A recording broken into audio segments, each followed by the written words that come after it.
Hey everyone, I thought I'd just share a couple updates that I've been doing to my Deadbolt here. The first one is to fix the really spongy steering link. You can see it's not stiff at all. So I basically just made one out of a bunch of aluminum tabs like these.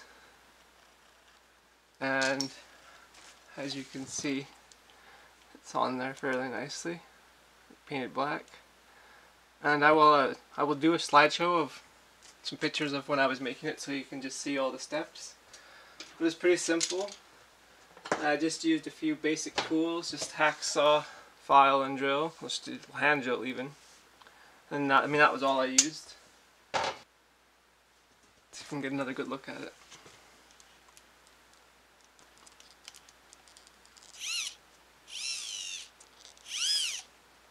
I don't know, I quite like the look of it.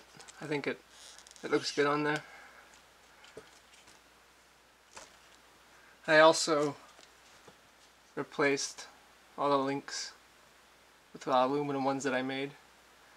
And the end pieces are just actually from an Axial kit that I'm building right now.